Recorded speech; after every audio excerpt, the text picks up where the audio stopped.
par écrit et en meeting. Je n'aurai jamais peur de la critique de l'ennemi.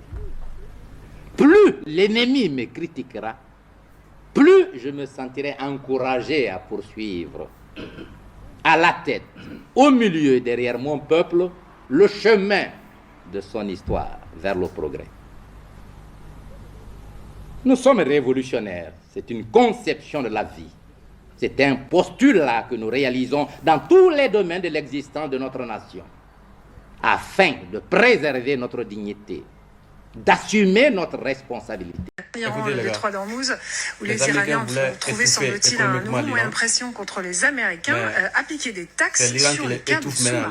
Oui, on parle ici de plusieurs centaines de kilomètres de câbles déployés justement dans le détroit d'Ormuz, des câbles comme celui-ci, par exemple, qui ont une importance toute particulière, puisque c'est par la fibre, justement, que les communications internationales passent, et dans ce cas précis, 95% des échanges internationaux, justement, passent par ces câbles. Alors, on parle évidemment d'Internet, de transactions financières ou bien encore de données stockées dans le cloud. Tous ces outils pourraient être évidemment impactés.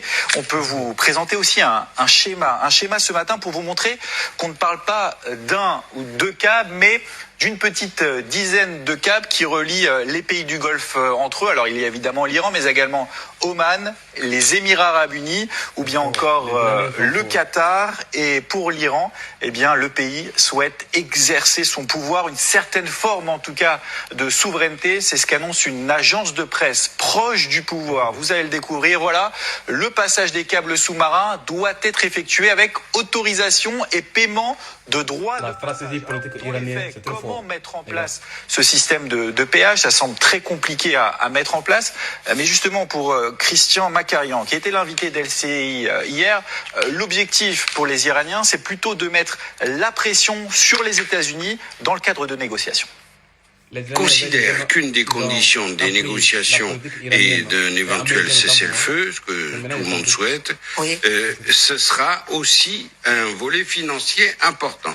Autrement dit, en posant de cette façon ces droits de péage qui n'ont absolument aucun sens, ils entament une négociation et ils mettent très haut la barre parce qu'on ne peut pas accepter cela. C'est pas la première. Écoutez les gars, ce que les Iraniens ont fait à l'Amérique. Vous savez, les Américains pensent que non, ils sont les gendarmes du monde toujours. Et pourtant non. Les Iraniens les obligent à respecter le monde. Non seulement les Iraniens, mais le monde. Ils font passer les câbles d'Internet sur l'espace où les eaux iraniennes, ils refusent de payer le droit à les Iraniens. Et les Iraniens les obligent à payer soit en coupe. On va essayer de renverser un peu la tendance. Si c'était les câbles appartenaient à l'Iran et l'Iran traversait sur l'espace américain, les droits allaient être payés par l'Amérique, ça c'est obligatoire. Alors pourquoi donc l'Amérique refuse de payer à l'Iran? Voilà.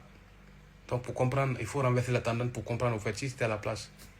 Qui ferait-il? Visiblement voudrait, on en parle avec la ministre, qu'un certain nombre de pays de l'OTAN viennent lui prêter main forte pour essayer de débloquer ce détroit avec un certain nombre de coups de pression de la part du président américain. Voilà ce qu'en dit ce soir le patron de l'OTAN, Mark Rutte. Écoutez-le.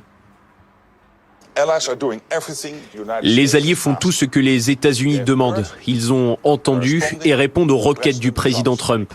Le Royaume-Uni dirige une coalition de pays qui coordonnent les instruments militaires, politiques et économiques nécessaires pour garantir la libre circulation dans le détroit d'Ormuz. C'est la preuve d'un changement d'état d'esprit.